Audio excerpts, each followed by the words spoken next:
Introducing YouTube memberships, a fun way to support the channel while getting some exclusive perks. Click the join button to become a member now and get benefits like badges next to your name on videos, behind-the-scenes photos, advantages during the live trivia game, discounts on merchandise, private one-on-one video chats, the ability to request future video topics, and exclusive 8 to 10 minute videos on the history of the NFL.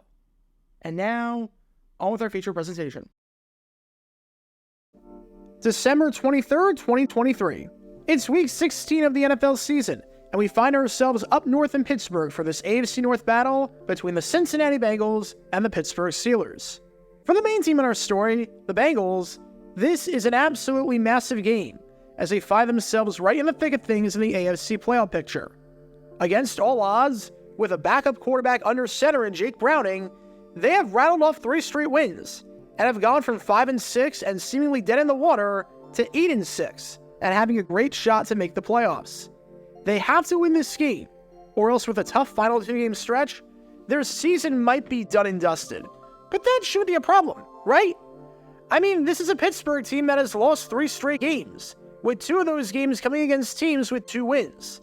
This is a Pittsburgh team with an atrocious offense that is now going to Mason Rudolph, who is still somehow in this league as their quarterback after the Mitch Trubisky experiment failed.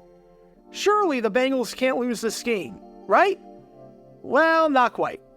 Because the Bengals, to the shock of a lot of people, find themselves in a hole. And not just any hole, but a sizable hole where the Steelers, a team that had not scored 27 or more points in any game, and hadn't scored more than 18 in a game since week 10, found themselves up 31-8. Time is running out for the Bengals to do anything. It's the end of the third quarter, and as Jake Browning throws a pass to his running back, Joe Mixon, the pass falls incomplete, which sets up 4th and 15. Well, this stinks. This is the final play of the quarter, so for all intents and purposes, you can think of this as the first play of the fourth quarter, since there is guaranteed to be 15 minutes left in the game once this play ends. You're down by 23 points. So a field goal does you no good. It's not good to be in 4th and long like this, but you've got to go for it. No questions asked. Dial something up for 4th and 15, or else this ballgame is over. So with that in mind, let's see what Zac Taylor has drawn up here. You're kicking the field goal. You're kicking the field goal. But why? You're down by 3 scores! A field goal keeps it at a 3-score game! Want to know what a field goal accomplishes?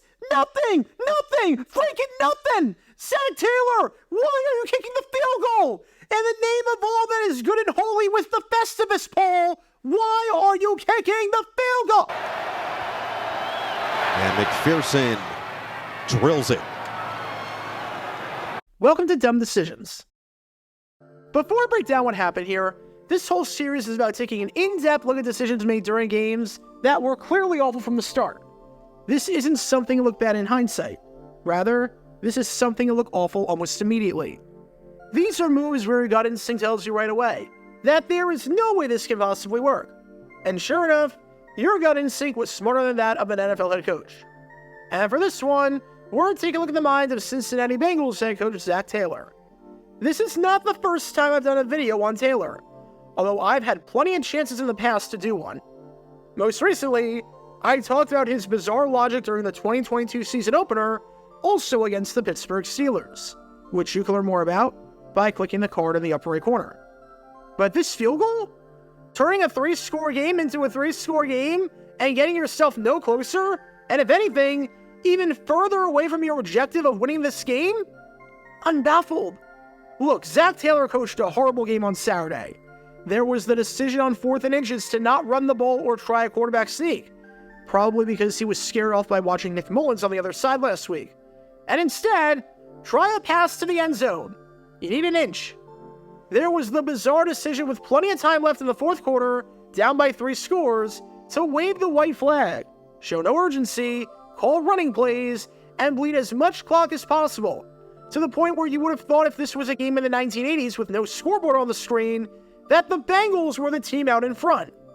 But the worst, most indefensible one of them all was this field goal, which accomplished absolutely nothing.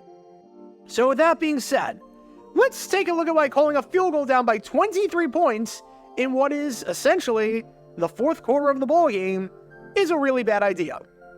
We have to separate the micro goal from the macro goal. The micro goal is to score points, while the macro goal is to win the game. And yes, if you kick the field goal here, you have a much better chance at scoring points than going for it on 4th and 15. Your odds of scoring are significantly higher with a high percentage field goal than they are with a 4th down conversion. And nobody in their right mind is going to argue that. Having said that, the ultimate goal is to win the game.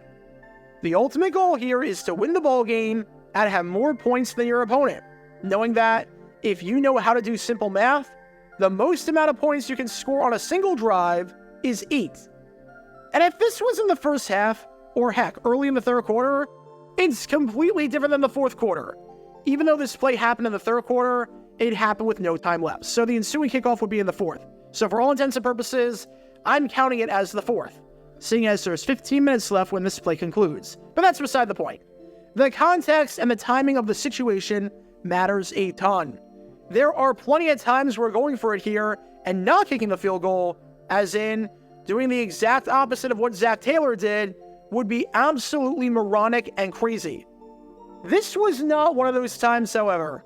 Not even close.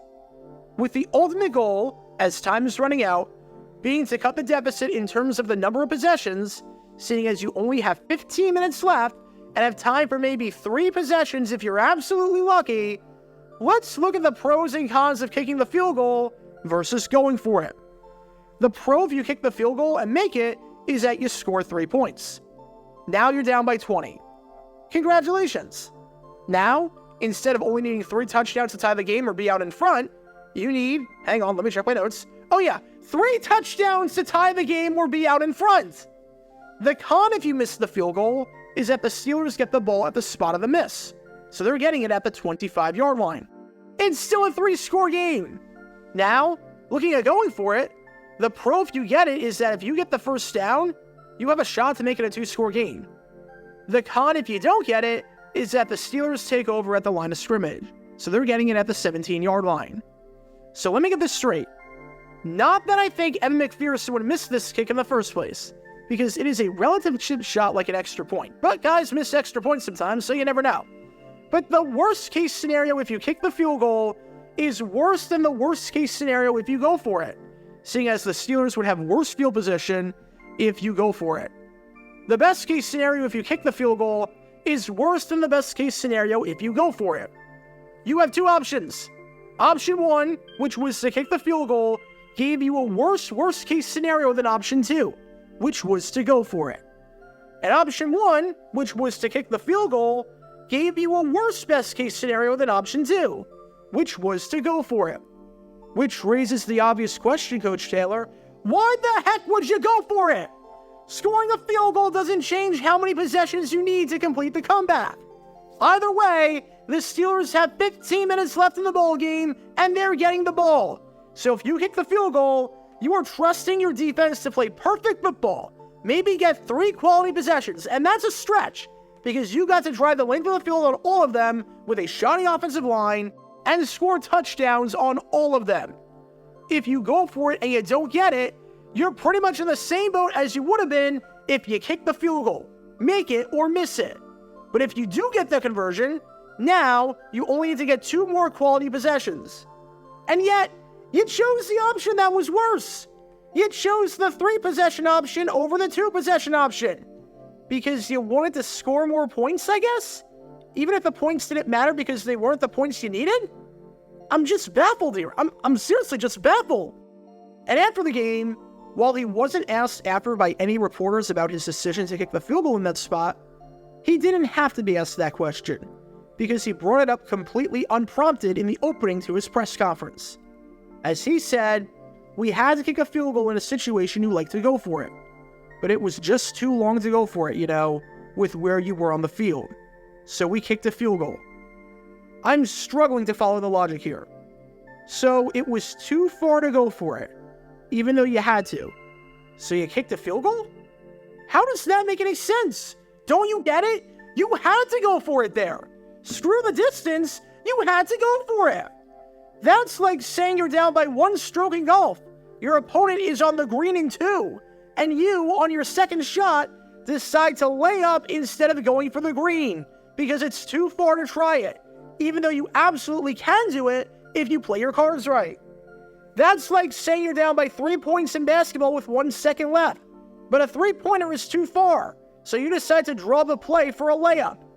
That's like saying you're a gymnast and you have to nail this higher difficulty move in order to advance, and you can absolutely pull it off if you play your cards right, but you go with a lower difficulty move because the other move is just too hard, and you're guaranteed to get some points with the lower difficulty move. Whoop-de-doo! Your score increases, but you know what doesn't go up?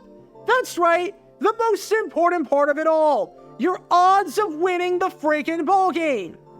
Obviously, are the odds of getting 4th and 15 high? Absolutely not. No one is saying that they are. No one is saying that it will be easy.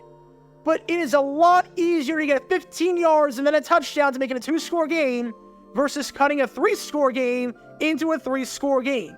And then getting 3 more quality possessions, all while your defense has to play near flawless football. You have to do it.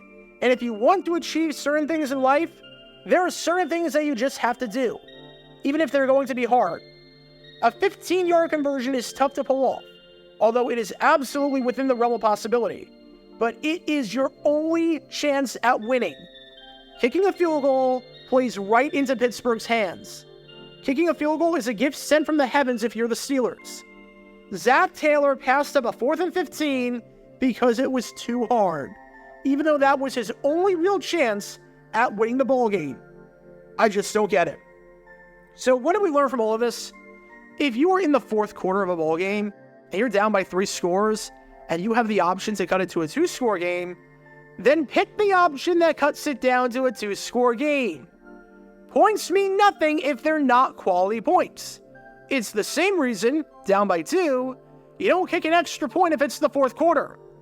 Late in a ball game, you have to think about possessions and how many you need and how many you can realistically get.